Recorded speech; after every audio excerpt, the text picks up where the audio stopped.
This is how the Philippines and Indonesia settle their territorial dispute, and a testament that can prove that everything can be settled in peaceful approach.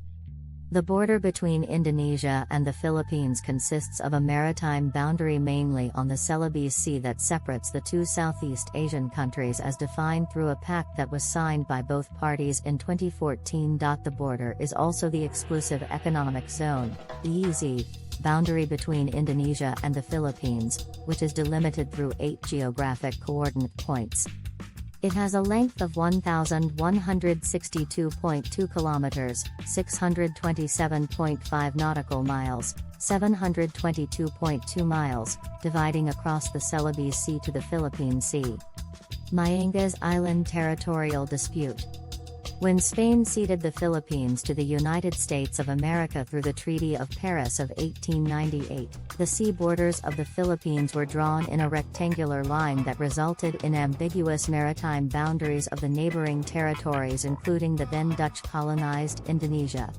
Territorial dispute arose in 1906 when then American governor for the Moro province, Leonard Wood, went to the island of Mayangas after he discovered that the island was included in the Treaty of Paris of 1898. He learned that the island was claimed by the Dutch East Indies after seeing a Dutch flag. In March 1906, the matter was referred by the United States government to the Netherlands through The Hague. In October 1906, the Netherlands Foreign Ministry replied and explained the reasons why the island was included in the Dutch East Indies. A legal case was filed on January 23, 1925, by the Netherlands and the United States to the Permanent Court of Arbitration, under a sole arbitrator, Max Huber of Switzerland. It was decided on April 4, 1928, by Huber that the island is part of the territory of the Netherlands in its entirety. When Indonesia was no longer a Dutch colony and turned into a republic, the island of Mayangas became part of its territory.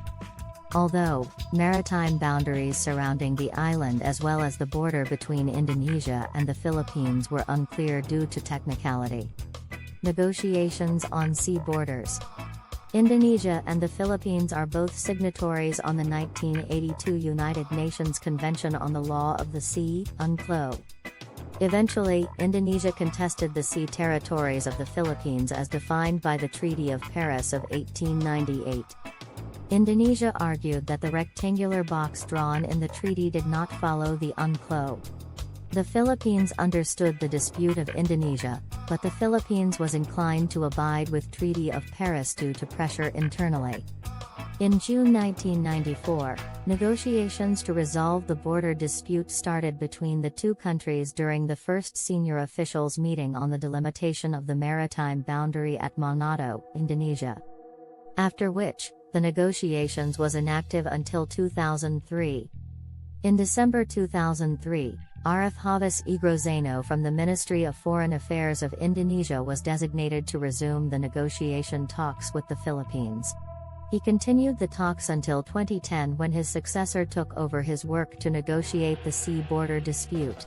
The series of negotiations from 1994 to 2014 were handled by the Joint Permanent Working Group on Maritime and Ocean Concerns, JPWG-MOC, helped by the 3 sub-working groups and the Joint Technical Team.